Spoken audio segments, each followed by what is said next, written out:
Pandey, director of the brave career institute. आप सभी Hindi medium के स्टूडेंट्स का अपने चैनल पर वेलकम करता हूं। ये हमारा 11वां लेक्चर है और हम लोग देख रहे थे अनुसंख्य गुणधर्म। तो अनुसंख्य गुणधर्म में हम लोग 3 अनुसंख्य गुणधर्म देख चुके हैं, जिसमें पहला था आपका वाष्पदाब का अपेक्षिक अवनमन, दूसरा था क्वथनांक का उन्नयन और तीसरा था हिमांक का अवनमन। तो चौथा एक जो अनुसंख्य गुणधर्म बचा हुआ है उसको भी आज हम लोग देख रहे हैं और उसका नाम है परासरणी दाब, या उसको बोलते हैं परासरण दाब। तो परासरण दाब के बारे में आज हम लोग डिटेल से देखेंगे। काफी इंपॉर्टेंट है बोर्ड पॉइंट ऑफ व्यू से, बोर्ड्स में काफी से क्वेश्चन पूछा जाता है। तो चलिए एक एक करके स्टार्ट करते हैं। सबसे पहले परासरण से आप समझते क्या हैं। तो परासरण को समझने के लिए एक बात आप लोगों को समझाते हैं। जैसे देखिए, मान लीजिए कि एक सांद्र विलयन है और एक तनु विलयन है। एक सांद्र विलयन है और एक क्या है बोलो, तनु विलयन। तनु विलयन कहने का मतलब जिसमें पानी की मात्रा ज्यादा हो, सांद्र विलयन कहने का मतलब जिसमें पानी की मात्रा कम हो। तो अब सांद्र विलयन में पानी की मात्रा कम है, तनु विलयन में पानी की मात्रा ज्यादा है। तो क्या होता है कि तनु विलयन से सांद्र विलयन की तरफ जल का मूवमेंट होने लगता है। जल जो है वो तनु विलयन से सांद्र विलयन की तरफ प्रसरित होने लगता है। इसी को परासरण कहते हैं। तो इसको हम लोग देखने के लिए यहाँ पे एक डायग्राम मैंने बनाया हुआ है। देखिए आप लोग, ये एक मैंने बर्तन लिया है और इस बर्तन में ये अर्ध पारगम्य झिल्ली लगाया हुआ है। दोनों विलयनों को मैंने पृथक कर दिया है। किससे पृथक किया है? अर्ध पारगम्य झिल्ली से पृथक कर दिया है। अब अर्ध पारगम्य झिल्ली से पृथक क्यों किया है और क्या होता है ये अर्ध पारगम्य झिल्ली? ये होता है तुम्हारा चाय छन्नी, देखे हो ना, चाय छन्नी की तरह। तो आप लोग चाय छन्नी जो देखे होंगे, तो चाय छन्नी जो होता है वो अर्ध पारगम्य झिल्ली का काम करता है। तो इस तरीके से आप समझ लीजिए कि ये एक अर्ध पारगम्य झिल्ली है। क्या होता है मैं परिभाषा भी लिखवा दूंगा, अभी बस आप लोग इतना समझिए कि ये अर्ध पारगम्य झिल्ली लगा दिया मैंने। इधर में सांद्र विलयन रखा और इधर में तनु विलयन रखा। अब होगा क्या कि इस तनु विलयन से सांद्र विलयन की तरफ विलायक का मतलब परासरण होगा, विलायक का बहाव होगा। मतलब विलायक के अणु जो होंगे वो तनु विलयन से सांद्र विलयन की तरफ जाएंगे और इसी घटना को हम लोग परासरण कहते हैं। तो याद रखिएगा कि तनु विलयन से सांद्र विलयन में अर्ध पारगम्य झिल्ली होकर के जब विलायक का ये परासरण होता है तो इसी घटना को परासरण कहते हैं। परासरण कहते हैं। आप लोग बोर्ड्स पे भी देख सकते हैं, लिखा है कि यदि किसी सांद्र विलयन को एक तनु विलयन के संपर्क में रखा जाए तो दोनों को हम लोग किस में रख रहे हैं? एक संपर्क में रख रहे हैं। और तनु विलयन का विलायक, देखो इसका विलायक मैंने बोला भी था, सांद्र विलयन में प्रसारित होने लगेगा। और यह क्रिया कब तक चलेगी बताओ? तो यह क्रिया तब तक चलती रहेगी जब तक दोनों का सांद्रण समान ना हो जाए। सांद्रण होता क्या है? मोल प्रति आयतन, मोल प्रति लीटर। तो जितना मोल ये इस लीटर में है उतना ही मोल इस लीटर में भी होना चाहिए। तो चूंकि इधर पानी की मात्रा ज्यादा है, अतः पानी जो होगा वो तनु विलयन से सांद्र विलयन की तरफ मूव कर जाएगा, प्रसरित कर जाएगा। और इसी घटना को हम लोग परासरण कहते हैं। इसके बाद दोनों विलयनों को देखो, प्रत्येक संपर्क में न रख करके एक अर्ध पारगम्य झिल्ली के द्वारा इसको पृथक किया गया है। तो इनको हम लोग डायरेक्ट कांटेक्ट में नहीं रखे हैं, डायरेक्ट एक दूसरे से हटा के नहीं रखे हैं। दोनों के बीच में एक अर्ध पारगम्य झिल्ली रखे हैं और इस अर्ध पारगम्य झिल्ली के द्वारा ये विलायक का जो कण है वो किधर से किधर जा रहा है? तनु विलयन से होकर के और सांद्र विलयन। इसमें एक बात बस ध्यान रखना है कि ठोस कभी भी इस अर्ध पारगम्य झिल्ली को पार नहीं कर सकता है। जैसे चायपत्ती कभी चाय छन्नी को पार नहीं कर पाती है, उसी तरीके से यहाँ पे जो भी इस विलयन में ठोस होगा वो ठोस कभी भी इधर से इधर नहीं जा सकता है या उधर से इधर नहीं आ सकता है। तो जिधर जो भी जाना है वो वाटर को ही जाना है, पानी को ही जाना है। तो अब आप एक बात बोलिएगा कि क्या सर इधर भी तो पानी ही है, इधर भी तो पानी ही है, तो बहाव इधर से उधर की ओर क्यों हो रहा है, उधर से इधर की ओर क्यों नहीं हो रहा है? तो इसका जवाब यह है कि सांद्र विलयन का मतलब होता है कि विलायक की मात्रा और विलय की मात्रा दोनों मिलाकर के एक अच्छा अनुपात बनता है और एक अच्छा विलयन बनता है। उसमें किसी की मात्रा बहुत ज्यादा नहीं होती है, ना ही किसी की मात्रा बहुत कम होती है। लेकिन तनु विलयन में क्या होता है कि पानी की मात्रा ज्यादा होती है और विलय की मात्रा कम होती है। अतः इसका सांद्रण इसके सांद्रण के बराबर करना है अगर, तो पानी की मात्रा कम करनी होगी, और ये पानी की मात्रा हम लोग इधर भेज देते हैं। तो अगर इधर भी पानी की मात्रा भेज देंगे तो जितना पानी इधर होगा उतना ही पानी इधर हो जाएगा, और फिर उसमें जो भी विलय होंगे, विलय की मात्रा लगभग दोनों में क्या हो जाएगी, बराबर हो जाएगी, और आयतन दोनों का सेम हो जाएगा। तो इस तरीके से हम बोलेंगे कि जब तक दोनों का सांद्रण समान हो जाएगा तो फिर हम तब ये प्रोसेस रुक जाएगा। उसके बाद इधर से इधर पानी का जाना बंद हो जाएगा, क्योंकि जितना पानी अब इधर है उतना ही पानी इधर है, तो बहाव का कोई मतलब नहीं है, प्रसारित होने का कोई मतलब नहीं है। तो परासरण होने की घटना तब तक चलती रहेगी जब तक तनु विलयन और सांद्र विलयन का सांद्रण समान न हो जाता है। ठीक है, चलिए अब देख लीजिए। तो ये देखिए, ये सब बात वही लिखा हुआ है, आप लोग अच्छे से इसको देख लीजिएगा कि परासरण किसे कहते हैं। अब देखिए, इसके एग्जैक्ट परीक्षा में जो लिखने के लिए अगर 2 नंबर में आया कि परासरण से आप क्या समझते हैं, तो आप आराम से इसको लिख लीजिएगा कि जिस प्रक्रिया द्वारा तनु विलयन का विलायक किसी अर्ध पारगम्य झिल्ली को पार करके सांद्र विलयन में प्रसारित होने लगता है, उसे हम लोग क्या कहते हैं, उसे परासरण कहते हैं। उदाहरण के रूप में 2-3 याद कर लीजिए। जैसे किशमिश को जल में डालिएगा तो किशमिश फूल जाता है, तो किशमिश में क्या चला गया, वो जल की मात्रा उसमें चली गई, जिसके चलते जो छोटा छोटा किशमिश था वो फूल गया, बड़ा हो गया। नमकीन जल में कच्चे आम को डालने पर सिकुड़ जाना, तो नमकीन जल बना करके और उसमें अगर आप कच्चे आम को डाल देते हैं तो वो भी क्या हो जाता है, सिकुड़ जाता है, क्योंकि क्या होगा, तो कच्चे आम में पानी की मात्रा थोड़ी बहुत चली जाएगी। और तीसरा उदाहरण मैंने यहाँ लिख दिया है कि मुरझाए हुए फूलों पर जल डालने पर उनका ताजा हो जाना। तो अगर फूल मुरझा गया है, मुरझा रहा है, तो उस पर थोड़ा सा पानी डाल दीजिए, पानी डालिएगा तो उसी पानी को अवशोषित करेगा और फिर धीरे धीरे वो क्या हो जाएगा, वो ताजा हो जाएगा। तो इस तरह से मैंने आपको परासरण की घटना समझाया कि परासरण की घटना क्या होती है। तो आप ध्यान रखिए इस बात को कि जब भी एक सांद्र विलयन को एक तनु विलयन से हम लोग अलग अलग करते हैं, लेकिन प्रत्यक्ष अलग नहीं करते हैं, उसके लिए उसके बीच में एक हम लोग अर्धपारगम्य झिल्ली डाल देते हैं, और अर्धपारगम्य झिल्ली में से केवल विलायक ही पार कर सकता है, विलय के कण पार नहीं कर सकते हैं। तो याद रखना कि तनु विलयन से सांद्र विलयन की तरफ विलायकों का गमन होता है, विलायकों का प्रसरण होता है। और क्यों होता है, क्योंकि दोनों तरफ सांद्रण समान नहीं है, तो सांद्रण को समान करने के लिए तनु विलयन से सांद्र विलयन की तरफ विलायकों का प्रसरण होता है, और इसी घटना को हम लोग परासरण कहते हैं।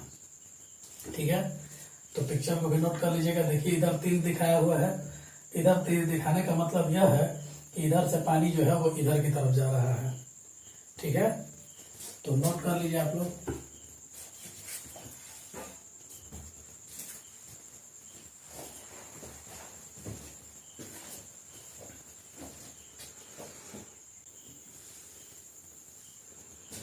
तो अर्धपारगम्य झिल्ली का डेफिनेशन मैं बता दे रहा हूँ आपको। अर्धपारगम्य झिल्ली क्या होता है, तो ऐसा झिल्ली जो स्वयं में से केवल विलायक को गुजरने देता है, मतलब जिसमें से केवल पानी गुजर तो सकता है लेकिन उसमें से विलय के कण नहीं गुजर सकते हैं। मतलब बारीक से बारीक अगर विलय का कण है, ठोस है, तो वो जो झिल्ली से नहीं गुजर सकता है, उसी झिल्ली को हम लोग अर्धपारगम्य झिल्ली कहते हैं। अब देख सकते हो ये पिक्चर में, ये एक अर्धपारगम्य झिल्ली है और इसमें से केवल विलायक के कण जा सकते हैं, मतलब पानी इधर से इधर जा सकता है या पानी इधर से इधर जा सकता है। कभी भी जो विलय के कण होंगे ना, वो विलय के कण इधर से इधर पास नहीं कर सकते हैं। तो देखो लिखा हुआ भी वहीं पे है। और ऐसी झिल्ली जो स्वयं में से विलायक के कणों को गुजरने देता है जबकि विलय के कणों को नहीं गुजरने देता है, उसे अर्धपारगम्य झिल्ली कहते हैं। प्राकृतिक रूप से ये ऑब्जेक्टिव के लिए इंपॉर्टेंट है, सुअर के रक्त में पाया जाता है और कृत्रिम रूप से सेलोफेन में पाया जाता है। तो प्राकृतिक रूप से सुअर के रक्त में पाया जाता है और कृत्रिम रूप से सेलोफेन में पाया जाता है। तो अब चलो इसके बारे में पूरा हो गया क्लियर। अर्धपारगम्य झिल्ली क्या है, तो बोलोगे कि ऐसी झिल्ली जो अपने में से केवल विलायक के कणों को पार करने दे सकती है लेकिन विलय के कणों को पार करने नहीं दे सकती है, यानी बारीक से बारीक विलय के कणों को भी पार नहीं करने दे सकता है। तो उसे हम लोग अर्धपारगम्य झिल्ली कहते हैं। यह प्राकृतिक रूप से कहाँ मिलता है? तो सुअर के रक्त में मिलता है। और कृत्रिम रूप से कहाँ मिलता है? तो ये मिलता है हम लोगों को सेलोफेन में। कोई दिक्कत नहीं है। नेक्स्ट है आपका कि ये परासरण का एक और दो देखो परिभाषा मैंने अपने फिर से लिखा है कि अर्धपारगम्य झिल्ली द्वारा विलायक के कण विलयन में प्रवेश कर जाते हैं। तो इस अर्धपारगम्य झिल्ली द्वारा ये विलायक के जो कण है वो विलयन में प्रवेश कर जाते हैं। मतलब वहां पे तो मैंने 2 विलयन लेकर के समझाया था, एक तनु विलयन और एक सांद्र विलयन। तो मैंने बताया था कि तनु विलयन से विलायक का प्रसरण सांद्र विलयन की तरफ होता है, क्योंकि तनु विलयन की सांद्रता कम है और सांद्र विलयन की सांद्रता ज्यादा है। तो इसीलिए सांद्रण को समान करने के लिए विलायक जो है वो तनु विलयन से सांद्र विलयन की तरफ जाता है। ठीक है ना? तो वहां पे विलयन लेके समझाया था। इस परिभाषा में मैंने विलायक लेकर के समझाया और यहाँ चित्र भी विलायक का ही है। तो देखो इस पूरे एरिया में विलायक रखा है मैंने और इधर तुम्हारा विलयन रखा है। तो विलायक से विलयन में कौन गुजर सकता है? तो विलायक ही गुजरेगा।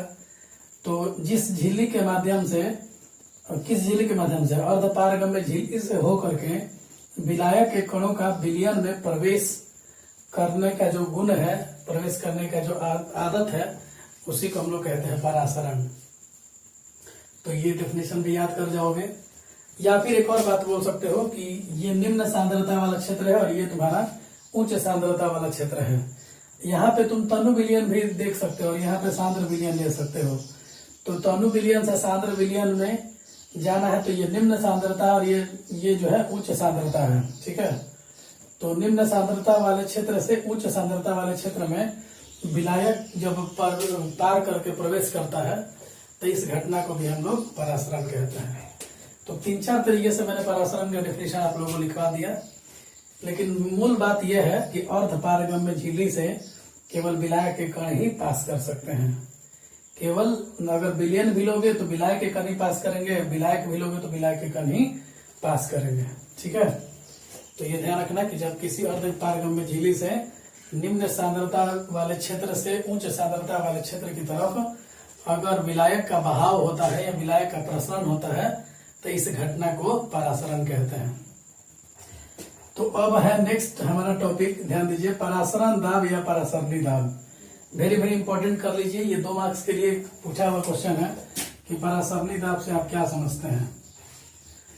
तो देखो बाबू समझो लोग, परासरण या परासरणी दाब से आप क्या समझते हैं? तो सेम पहले ही वाला बात है, कुछ है नहीं। मतलब परासरणी दाब नाम है तो परासरण से रिलेटेड होगा। तो कैसे रिलेटेड होगा? देखो, इस विलयन को, विलायक को हम लोग किससे अलग किए हैं? तो अर्धपारगम्य झिल्ली से अलग किए हैं। किस लिए अलग किए हैं? तो विलायक जो होगा वो विलयन की तरफ जाएगा। अगर मान लो कि विलायक बहुत ज्यादा विलयन की तरफ जाने लगा, अरे समझ में, साम्य अवस्था से भी ज्यादा जाने लगा, तो फिर मतलब इतना ज्यादा पानी इधर चला आया कि इधर पानी कम पड़ गया और इधर पानी बहुत ज्यादा हो गया, तो फिर हमारा काम गड़बड़ हो जाएगा। तो वैसे केसेस में हम चाहेंगे कि दोनों तरफ पानी की सांद्रता बराबर रखें, दोनों तरफ विलयन की सांद्रता बराबर रखें, और उसके लिए हम पानी को चाहते हैं कि थोड़ा और अभी इधर भी भेज दें। तो अगर आप इधर भेजना चाहते हैं तो यहाँ पे एक दाब लगाएंगे। यहाँ पे मान लो कि PA दाब हम लगाते हैं, यहाँ पे एक दाब लगाएंगे, न्यूनतम दाब, और इस दाब की वजह से इधर से विलायक का बहाव जो होगा इधर की तरफ होगा। तो याद रखना कि जिस समय में विलयन के तरफ में विलायक के कणों की संख्या बहुत ज्यादा हो जाएगी, तो फिर उस समय में हमें एक ऐसा दाब आरोपित करना पड़ेगा जिसकी वजह से विलायक का बहाव जो होगा वो विलयन से विलायक की तरफ होने लगेगा। साधारणतः परासरण की क्रिया में क्या होती है? विलायक से विलयन की तरफ होता है, लेकिन अगर हमने ये दाब लगा दिया ताकि दोनों तरफ विलायक का संख्या बराबर रहे, तो इस दाब को हम लोग परासरणी दाब कहते हैं। नहीं क्लियर हुआ? फिर से देखते हैं। देखो जी, अभी तक तुम्हें मैंने क्या समझाया? परासरण में मैंने बोला कि विलायक से विलयन की तरफ विलायक का प्रसरण होता है, लेकिन अगर बहुत ज्यादा विलायक इधर आ गया तो विलायक के कण पहले से भी इसमें मौजूद थे, इधर से भी आ ही रहा है, तो बहुत ज्यादा होने लगा और इतना ज्यादा हो गया कि दोनों तरफ सांद्रता में कमी आ गई, सांद्रता बराबर नहीं रहा। तो हम लोग इधर से एक दाब लगाएंगे, एक दाब आरोपित करेंगे, जिसके द्वारा इधर विलायक के कण जो होंगे वो इस साइड में चले जाएंगे और इससे अब हमारी जो दोनों तरफ की सांद्रता है वो आपस में बराबर हो जाएगी। तो अब इसके लिए जो हमने भी दाब लगाया है, इसी दाब को हम परासरण दाब या परासरणी दाब कहते हैं। इसे पाई द्वारा सूचित करते हैं और यह सांद्रण एवं तापमान दोनों पर निर्भर करता है।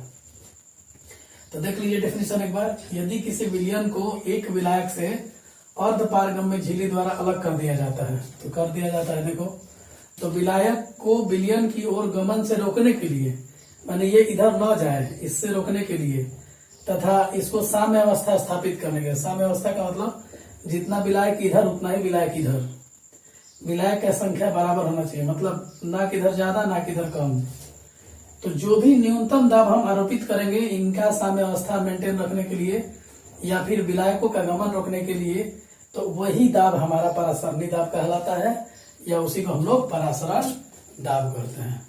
तो दो बात याद रखना कि परासरण एवं परासरणी दाब में क्या अंतर है, ये क्वेश्चन पूछा जाए तो बोल सकते हो कि विलायक से विलयन की तरफ अर्धपारगम्य झिल्ली के द्वारा विलायक के बहाव को हम परासरण कहते हैं और बहाव को रोकने के लिए जो हम दाब आरोपित करते हैं, लेकिन वो दाब हमेशा आरोपित करेंगे इस साइड में विलयन की तरफ से, क्योंकि इधर ज्यादा मात्रा हो गया है तो इधर रोक करके और दोनों तरफ की सांद्रता बराबर करेंगे, तो इसी को हम लोग परासरणी दाब कहेंगे। तो क्लियर हो गया बाबू कि परासरण एवं परासरणी दाब में क्या अंतर है। परासरण क्या होता है, विलायक के कणों का विलयन की तरफ ये प्रसरित हो जाना परासरण कहलाता है और विलयन की तरफ प्रसरित हुए विलायक के कणों को विलयन से विलायक की तरफ भेजना है, उल्टा काम है। मतलब इधर से इधर भेजने में जो भी दाब हमें लगाना पड़ता है उस दाब को हम परासरण दाब कहते हैं। पाई से सूचित करते हैं ऑब्जेक्टिव के लिए, किस पर निर्भर करता है, तो तापमान पर और सांद्रता पर निर्भर करता है। ठीक है, तो नोट कर लो इसको। तो परासरणी दाब की हम लोग गणना कर रहे हैं और परासरणी दाब की गणना हम लोग कर रहे हैं। तो देखो ये पाई से सूचित करते हैं हम लोग, परासरणी दाब को पाई से सूचित करते हैं और पाई जो होता है वो सी पर निर्भर करता है। सी मतलब सांद्रता पर निर्भर करता है। अब देखो सांद्रता कितनी ज्यादा है उसके हिसाब से हम दाब आरोपित करेंगे, क्योंकि अगर सांद्रता ज्यादा हो गया है विलयन की तरफ तो हमें उतना ही ज्यादा दाब लगाना पड़ेगा ताकि सांद्रता इधर आकर के बराबर हो जाए। तो दोनों तरफ सांद्रता को बराबर करने के लिए जो दाब हम लगाते हैं उसी दाब को क्या कहते हैं, परासरणी दाब कहते हैं। तो दाब हम लगाएंगे लेकिन वो दाब किस पर निर्भर करेगा, सांद्रता पर निर्भर करेगा। अगर जितनी ज्यादा सांद्रता होगी उतना ही ज्यादा हम दाब आरोपित करेंगे। तो यानी पाई जो होगा वो सी पर निर्भर करेगा और पाई जो है वो टी पर भी निर्भर करेगा। ठीक है, तो ये ध्यान रखना कि पाई सी पर भी निर्भर करता है और पाई टी पर भी निर्भर करता है, यानी पाई जो है दोनों पर निर्भर करता है। अब टी पे कैसे निर्भर करेगा, देखो अगर मान लो आपने तापमान बढ़ा दिया तो तापमान बढ़ाएंगे तो विलायक के जो कण होंगे वो जल्दी से जल्दी विलयन की तरफ भागेंगे और विलयन की तरफ अगर भागेंगे तो फिर उनको इधर भेजना है हमें वापस, तो भेजना है तो हमें ज्यादा से ज्यादा दाब आरोपित करना पड़ेगा। मतलब अगर आप तापमान बढ़ाते हो तो फिर भी आपको पाई ज्यादा लगाना पड़ेगा और अगर आप सांद्रता भी बढ़ाते हो तो भी आपको परासरणी दाब ज्यादा लगाना पड़ेगा। यानी पाई जो होता है वो दोनों पर निर्भर करता है और ये जब हटेगा तो पाई बराबर CRT होगा। ठीक है, तो पाई बराबर CRT एक सूत्र बन गया हमारा। अब आपको पता है कि C बराबर N/V होता है, C बराबर N/V। जिन बच्चों को नहीं पता है वो ध्यान दीजिएगा, C से हम लोग सांद्रता को सूचित करते हैं और ये N/V के बराबर होता है। तो पाई बराबर C के जगह लिख दो N/V into R into T। तो आप देख सकते हो V को अगर उधर भेजोगे तो ये बन गया पाई V बराबर nRT। यह आदर्श गैस समीकरण की तरह सूत्र में बैठ गया। पाई V बराबर nRT, बोलो पाई यहाँ पे क्या है, तो पाई यहाँ परासरणी दाब है। ठीक है, V क्या है बोलो, आयतन है। N क्या है बोलो, मोलों की संख्या है, मोलों की संख्या। R पता है आप लोगों को, ऊपर में मैंने लिखा है गैस स्थिरांक। और टी क्या है बोलो, टी तो मैंने लिख ही दिया, तापमान है। तो एक सूत्र बन गया पाई भी बराबर एन आर टी, और यहाँ पे एक सूत्र मैंने बताया पाई बराबर सी आर टी। ठीक है, अब हम आणविक द्रव्यमान की गणना करेंगे। अब आपको पता है कि एन का मान जो होता है W बटा एम होता है। ये W क्या है बताओ, दिया गया भार, पढ़ाए हैं बहुत ज्यादा, और m जो है वो अनुभार है। तो तुम इस सूत्र को एक और सूत्र में बदल सकते हो, क्या लिखोगे बताओ। तो पाई भी बराबर n की जगह लिख दो W बटा M into R into T. अब देखो जरा, यहाँ पे काम करते हैं, m को इधर ले आ देते हैं, तो पाई गुना m बराबर v को इधर भेज दो, तो W बटा v गुना आर गुना टी। अब वेट बटा वॉल्यूम क्या होता है, डेंसिटी होता है। तो यहाँ से एक और सूत्र मिल गया हमको, पाई m बराबर डी आर टी। अब देखो जी, इसमें क्या क्या नया चीज आएगा। पाई तो आपको पता है, पाई पर असंतुलित दाब है, m जो है वो विलेय का अनुभार है, विलेय का अनुभार, और ये d जो आया ये घनत्व है, और बाकी सब आपको पता है। तो ये नया सूत्र एक आ गया आपका, पाई m बराबर डी आर टी। अगर खाली आपसे अनुभार पूछता, अनुभार पूछता मतलब m पूछता, तो क्या करते आप, तो अगर m पूछता आपसे तो लिखते आप डब्ल्यू आर टी बटा पाई गुना भी, पाई गुना भी। एक सूत्र तो ऐसे ही रख सकते थे आप, ये भी चाहते कि W बटा भी को D लिख दे तो ऐसे भी कर सकते थे। तो m बराबर डी आर टी बटा पाई, और ये तो यहां से भी आसानी से दिख रहा है कि पाई को उधर भेज देंगे तो m बराबर डी आर टी बटा में पाई होगा। पाई क्या है, पाई इसे घबराना नहीं है, पाई प्रेशर है, पाई P है, तो जो P का इकाई होता है ना वही पाई का इकाई होता है। तो इस तरीके से आप लोग ध्यान रखें, इस पे न्यूमेरिकल हम करते हैं। तो कितना सूत्र बता दिया, पाई बराबर सी आर टी, पाई भी बराबर एन आर टी, पाई m बराबर डी आर टी, और m बराबर W R T by pi into भी। अच्छा है m बराबर D R T by pi, ये दोनों सूत्र ले सकते हो। न्यूमेरिकल कराते हैं, नोट करो। देखो न्यूमेरिकल है तुम्हारे सामने, 20% W बटा भी यूरिया का विलयन बनाया गया है, तो इस विलयन का परासरणित आप ज्ञात करो। तो देखो सबसे पहले एक एक करके बाबू हम लोग काम करते हैं। 20% दिया है, तो मैंने आप लोग को सिखाया था कि 20 बटा 100 लिख देना। अब जैसे आप 20 बटा 100 लिखे, आपको पता है कि W का मान 20 है, अभी का मान 100, तो W बराबर 20 ग्राम और V बराबर मिल गया 100 मिलीलीटर। अब देखिए 20 ग्राम क्या है, यहाँ पे 20 ग्राम यूरिया है। हमको सूत्र पता है, सूत्र में मेरे को चाहिए पाई बराबर सी आर टी चाहिए मेरे को। अब देखो हमको क्या क्या दिया है इस क्वेश्चन में, तो W दिया गया तो हम n निकाल सकते हैं क्या, दिया गया भार बटा में अनुभार, तो n निकालते हैं। n बराबर दिया गया भार बटा में अनुभार। यूरिया जिन बच्चे को नहीं पता है कि यूरिया का सूत्र क्या होता है, तो आप जान लीजिए यूरिया का सूत्र है NH2CONH2, और ये जोड़िएगा तो 14 प्लस 2 प्लस 12 प्लस 16 प्लस 14। 14 कैसे लिए, 14 इसका, 2 इसका, फिर 12, फिर 16, फिर 14 प्लस 2, तो मिला लो 14 2 12 16, फिर 12 16, फिर 14, फिर 2, तो ये टोटल जोड़ोगे तो 60 आएगा। तुम्हारे लिए लिखे हैं, हमको याद है पूरी तरह से, यूरिया का ये 60 होता है। अब बताओ दिया गया भार तो 20 ना है जी, और अनुभार हो गया 60, तो 1/3 हो गया, तो मोलों की संख्या 1/3 आ गया। अब जब n पता है तो v भी निकाल, n और v तो पता है ना जी, v 100 मिलीलीटर है, तो इसको 100/1000, तो ये 2 0 से 2 0 कट गया, तो 1/10 लीटर हो गया।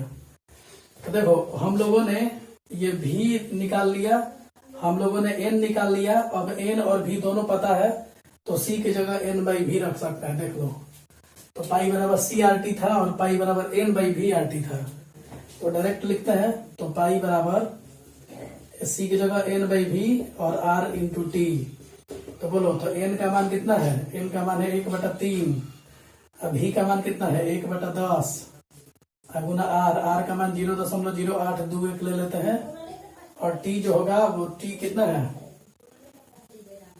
तापमान इसमें दिया था क्वेश्चन में, तापमान 27 डिग्री सेल्सियस पर, यहाँ तापमान दिया रहेगा 27 डिग्री सेल्सियस। तो तापमान 27 डिग्री है तो टी बराबर क्या हो जाएगा, 273 प्लस 27, मतलब जोड़ करके ये 300 हो गया।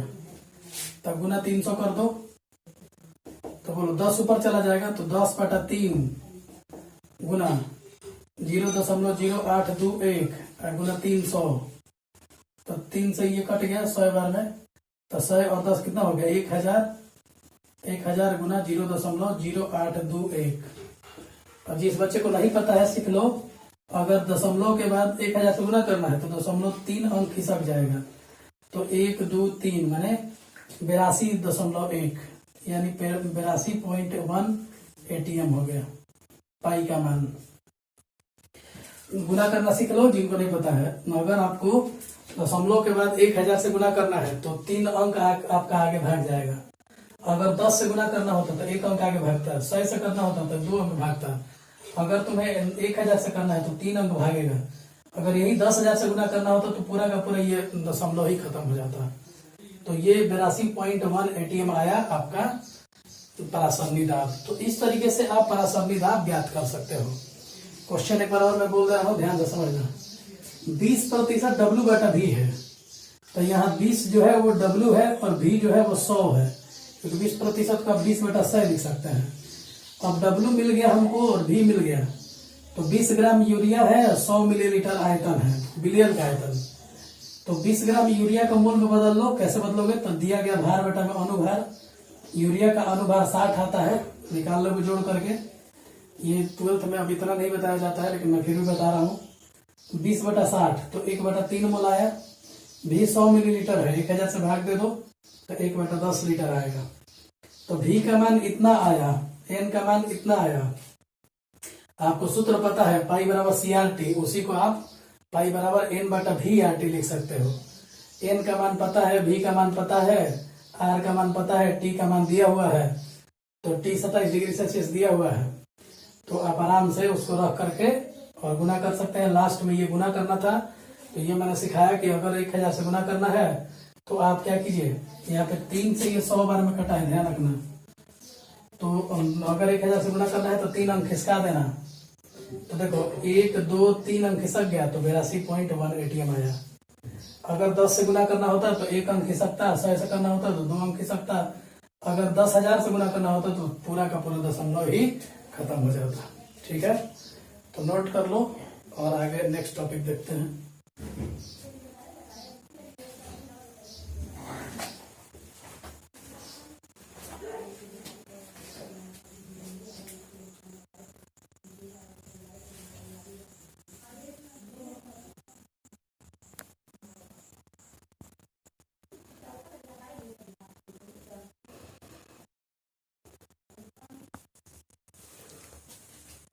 तो नेक्स्ट कुछ पॉइंट्स रह गए हैं, इन पॉइंट्स को हम लोग एक एक करके देख लेते हैं, और ये काफी इंपॉर्टेंट पॉइंट्स हैं। तो सबसे पहला पॉइंट जो है वो सम परासरी या आइसोटोनिक विलयन। देखो बाबू, अगर 2 विलयन हम लेते हैं और दोनों विलयन का परासरणी दाब अगर बराबर हो जाता है, तो कुछ इंपॉर्टेंट पॉइंट्स है इस टॉपिक के, इनको हम लोग देख लेते हैं एक बार। और वेरी वेरी इंपॉर्टेंट, सारे पॉइंट्स कर लेना, ये सब 2 मार्क्स के लिए है इंपॉर्टेंट, सब 2 मार्क्स में पूछता है। पहला पॉइंट है कि सम परासरी या आइसोटोनिक विलयन किसे कहते हैं। तो जो 2 विलयन लेंगे हम, 2 विलयन का, और अगर परासरणी दाब बराबर हो जाता है, मतलब 1 विलयन लिए दूसरा विलयन लिए, और दोनों विलयन का परासरणी दाब आपस में क्या हो जाए, बराबर हो जाए, तो ऐसे दोनों विलयन को एक दूसरे का आइसोटोनिक विलयन कहते हैं, या एक दूसरे का सम परासरी विलयन कहते हैं। याद रहेगा। तो देखो, दोनों का मान लो कि 2 विलयन है, उनका परासरणी दाब π1 और π2 है। तो इस स्थिति में जब ये आइसोटोनिक विलयन कहा जाएगा तो π1 बराबर π2 होगा। π1 का मान क्या, C1 गुना R गुना T1, क्योंकि आपको पता है कि पाई बराबर CRT होता है, पाई बराबर CRT होता है। तो C1 गुना R गुना T1, R तो स्थिरांक है, ये कभी बदलता नहीं है। C2 गुना R गुना T2, तो देखो R और R कैंसिल हो गया तो क्या बचा, C1 गुना T1 बराबर C2 गुना T2, यानी C2 को इधर भेज दो, T1 को इधर भेजो, तो C1 बटा C2 बराबर T2 बटा T1। मतलब सांद्रता का अनुपात और तापमान का अनुपात एक दूसरे के बराबर होगा, लेकिन व्युत क्रमानुपाती होगा। 1 के उल्टा 1 है, 2 के उल्टा 2 है। तो याद रखना कि आइसोटोनिक विलयन की स्थिति में C1 बाई C2 बराबर T2 बाई T1। और कहेंगे किसको, तो जब दो विलयन का परासरणी दाब आपस में बराबर हो जाए। अगर दो विलयन का परासरणी दाब बराबर हो जाएगा तो उनको आइसोटोनिक विलयन या समपरासरी विलयन कहते हैं। इसी तरीके से अति परासरी या हाइपरटोनिक विलयन किसको कहते हैं। तो दो विलयन हम लेंगे, मान लो एक विलयन का पाई1 है और एक विलयन का पाई2 है। तो अगर मान लो कि पाई1 बड़ा है और पाई2 छोटा है, या पाई1 छोटा है और पाई2 बड़ा है, दो स्थिति बनेगी। तो जिस विलयन का परासरणी दाब बड़ा होगा वो अति परासरी कहा जाएगा, और जिसका छोटा होगा परासरणी दाब वो अल्प परासरी कहा जाएगा। तो दोनों एक दूसरे से जुड़ा हुआ है, ये ध्यान रखना। ये इससे जुड़ा हुआ है और ये इससे जुड़ा हुआ है। अगर पाई1 अति परासरी है तो पाई2 क्या होगा, अल्प परासरी। यहाँ पे अगर ये अल्प परासरी तो ये क्या, अति परासरी। मतलब दो विलयन जिसमें जिस विलयन का परासरणी दाब ज्यादा होगा वो अति परासरी, अति से नाम से भी समझ में आ रहा है, और जिसका परासरणी दाब कम होगा वो अल्प परासरी। तो याद रखिएगा कि जब दो विलयन होंगे, जिस विलयन का परासरणी दाब ज्यादा होगा उसको अति परासरी कहेंगे या हाइपरटोनिक कहेंगे, और जिसका कम होगा उसको हाइपोटोनिक भी बोल सकते हैं। तो वो दूसरे विलयन के लिए अल्प परासरी विलयन होता है। इसे याद रखना, नोट करके लिख लेना कि इसे हाइपोटोनिक विलयन कहते हैं। तो बोलो, एक का परासरणी दाब 50 है और एगो का 60 है, तो कौन सा हाइपरटोनिक होगा, तो 60 वाला हाइपरटोनिक और 50 वाला हाइपोटोनिक। हाइपोटोनिक मतलब अल्प परासरी, कोई दिक्कत नहीं। तो तीन बातें सिखाया मैंने आप लोगों को कि अगर दो विलयन के लिए, अगर दो विलयन मान लो ये दोनों है और इन दोनों का परासरणी दाब बराबर है, तो इन दोनों विलयन को एक दूसरे का आइसोटोनिक विलयन कहेंगे। और अगर मान लो कि इसका परासरणी दाब ज्यादा, इसका कम, तो ये हाइपरटोनिक, तो ये हाइपोटोनिक। अगर ये ज्यादा हो जाए तो ये हाइपरटोनिक और ये हाइपोटोनिक। हाइपोटोनिक को अल्प परासरी और हाइपरटोनिक को अति परासरी कहते हैं। इसके ठीक उल्टा एक प्रोसेस है, जैसे अभी तक हम लोग परासरण समझ रहे थे, अब हम लोग को प्रतिलोम या व्युत्क्रम परासरण समझना है। ये बहुत इंपॉर्टेंट प्रोसेस है और ये समुद्र के पानी को पीने योग्य बनाने के लिए उपयोग किया जाता है। जैसे समुद्री इलाकों में अगर पीने वाले पानी की कमी हो जाए तो क्या किया जाता है, समुद्र का पानी लिया जाता है, और समुद्र के पानी में बहुत ज्यादा लवण की मात्रा होती है, तो उसे छानने के लिए हम लोग ये झीली ले लेते हैं और झीली से पार करा करके, और जो हम लोगों ने परासरण का प्रोसेस किया था ठीक उसके उल्टा ये काम कर लेते हैं। इसको कि हम लोग व्युत्क्रम परासरण कहते हैं, व्युत्क्रम परासरण कहते हैं। मैंने जब पिक्चर बनाया था तो मैंने परासरणी दाब समझाया था। मैंने बोला था कि विलयन के तरफ से हम लोग जो दाब लगाते हैं तो उसके चलते वो विलयन का विलायक की तरफ आ जाएगा, या बोलेंगे कि सांद्र विलयन का विलायक तनु विलयन की तरफ आ जाएगा, क्योंकि इधर से बहुत ज्यादा जा चुका था। तो हम लोगों ने दाब लगा करके दोनों तरफ की सांद्रता को बराबर किया, तो उसको हम लोग बोलते थे क्या, उसको हम लोग बोलते थे परासरणी दाब। तो परासरणी दाब की तरह ही है व्युत्क्रम परासरण। जरा समझो, किसी विलयन पर परासरण दाब से अगर अधिक दाब लगा दिया गया, परासरण दाब लगाएंगे किस लिए, एक विलयन ये है, एक विलयन ये है, बीच में वो झिल्ली लगा हुआ है, ठीक है। तो झिल्ली लगा हुआ है तो फिर क्या करेंगे, इधर से इधर भेज रहे हैं विलायक को ताकि दोनों तरफ सांद्रता बराबर हो जाए। लेकिन अगर परासरणी दाब से ज्यादा अगर दाब लगा दें, हम परासरणी दाब से ज्यादा दाब लगा दें तो कहानी उल्टा होने लगेगा। मतलब विलायक से विलयन की तरफ विलायक नहीं जाएगा, विलयन से विलायक की तरफ जाने लगेगा। या बोल सकता है कि सांद्र विलयन से तनु विलयन की तरफ विलायक जाने लगेगा। लेकिन सिर्फ विलायक जाएगा, ये मत समझना कि विलायक की तरफ से सब कुछ जाने लगेगा।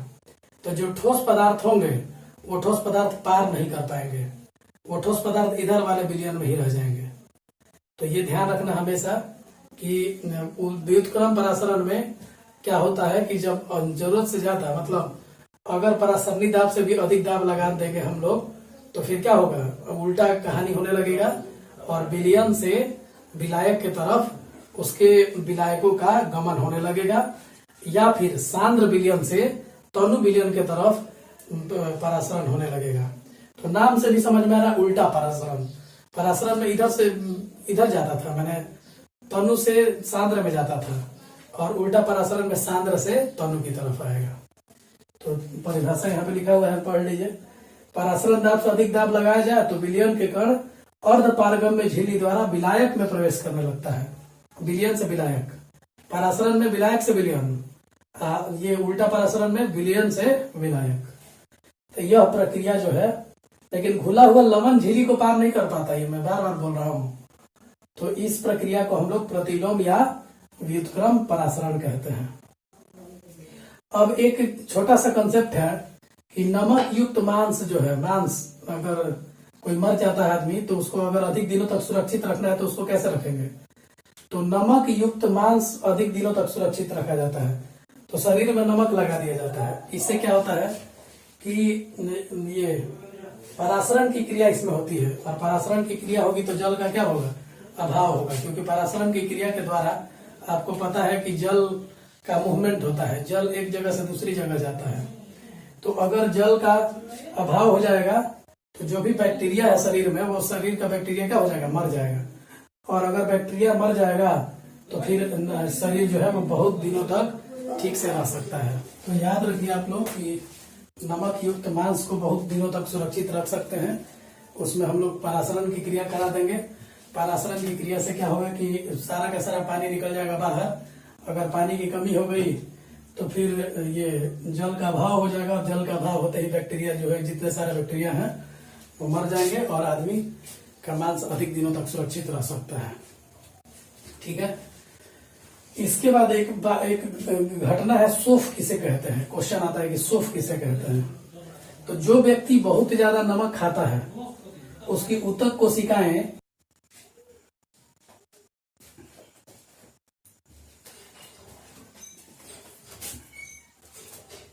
तो सोफ किसे कहते हैं, लास्ट पॉइंट ये आप लोग देख लीजिए एक बार।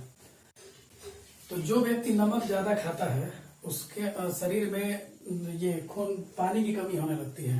जो भी व्यक्ति नमक ज्यादा खाएंगे उनके शरीर में पानी की कमी होने लगेगी, और पानी की कमी के चलते ये उनकी कोशिका जलहीनता महसूस करने लगती है। और जब ऊतक कोशिका जलहीनता महसूस करने लगती है तो जहाँ जलहीनता महसूस करेगी वहां पे एक सूजन हो जाएगा, और इसी सूजन को हम लोग सोफ कहते हैं। तो याद रखना बाबू आप लोग कि अगर नमक ज्यादा आप लोग खा रहे हो तो नमक खाना कम कर दो, क्योंकि अगर आप नमक कम नहीं करोगे खाना तो ऊतक कोशिका में नमक की कमी होगी, जलहीनता महसूस हो, जल की कमी होगी तो जलहीनता महसूस करेगा और वहां पे सूजन होगी, और सूजन की वजह से उस रोग को हम लोग सोफ कहते हैं। ठीक है। तो ये सारे पॉइंट्स काफी इंपॉर्टेंट है बोर्ड पॉइंट ऑफ व्यू से। ये सारे टॉप पॉइंट्स को याद कर जाओगे आप लोग, और ये लिख करके याद करो, ज्यादा बेहतर होगा। ठीक है। ये 11वां लेक्चर था, और 12वें लेक्चर में हम लोग इस टॉपिक को खत्म करेंगे। ये चैप्टर हमारा नेक्स्ट वीडियो में खत्म हो जाएगा, और उसमें मैं पढ़ाने वाला हूँ अपसामान्य गुण। तो आप लोग इसको नोट कर लीजिए, और फिर मिलते हैं नेक्स्ट लेक्चर में। Thank you.